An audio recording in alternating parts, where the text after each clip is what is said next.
গাজীপুরের কাপাসিয়ায় স্ত্রী সহ ৫ জন গলাকাটে হত্যাকাণ্ডের ঘটনা ঘটেছে। এ বিষয়ে গাজীপুর থেকে আমাদের সাথে সরাসরি যুক্ত হচ্ছেন ইকবাল সরকার। ইকবাল, গাজীপুরের কাপাসিয়ায় স্ত্রী ও সন্তান সহ ৫ জনকে গলা কেটে হত্যা হয়েছে।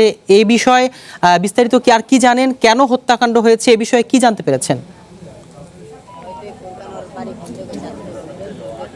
সিয়াম, ঠিক কী কারণে হত্যা করা হয়েছে সেটা এখনো জানা যায়নি। তবে একই পরিবারের যে ৫ জনকে হত্যা করা হয়েছে অর্থাৎ যে গোপালগঞ্জের বাসিন্দা ফোরকান আলী, তার স্ত্রী, তার সন্তান এবং তার শ্যালককে হত্যা করেছে। সেই ঘটনায় পুলিশ এসেছে। পুলিশ এখনো মরদেহ উদ্ধার কাজ শেষ করেনি। তারা উদ্ধার কাজ সম্পন্ন করছে, সুরতাল রিপোর্ট তৈরি করছে। আপনি দেখছেন যে বিপুল সংখ্যক লোকজন, এলাকাবাসী এখানে জড়ো হয়েছেন।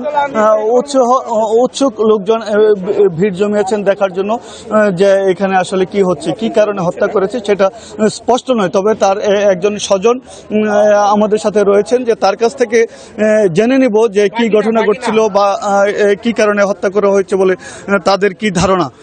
একটু আপনার কাছে জানতে চাই যে কি ঘটনা ঘটেছে এবং কাকে কাকে হত্যা করা হয়েছে, কি জানেন আপনি? আমার মামা আলো রাত্রে এই বাসা আসে, তারপরেই এই ঘটনাগুলো হয়। হত্যা করা হয়েছে আমার মামা, আমার আন্টি আর আমার ছোট 3 বোন। মামার আন্টি। আপনারা কি ধারণা করছেন কেন হত্যা করা হয়েছে তাদেরকে? সেটা বলতে পারি না। আমার মামার হলো চাকরি করার উদ্দেশ্যে নিয়ে আসা হয়েছে। তারা 2-3 দিন যাবত বলা হইতেছে তোর আমি ভালো চাকরি দিব, তুই আমার কাছে আয়। সে হলো এক জায়গায় চাকরি করতো, এনার্জেট কাটারে চাকরি। মামার নাম কি? মামার নাম হচ্ছে রসুল।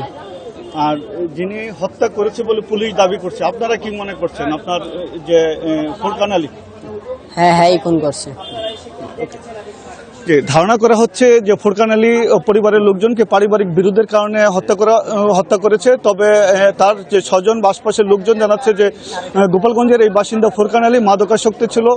হয়তো মাদকের যে তার আসক্তিতে এই নিয়ে বিরোধ হতে পারে। এই ছিল সর্বশেষ পরিস্থিতি। ধন্যবাদ ইকবাল আপনাকে। গাজীপুরের হত্যাকাণ্ডের সর্বশেষ পরিস্থিতি জানাচ্ছিলেন ইকবাল হোসেন।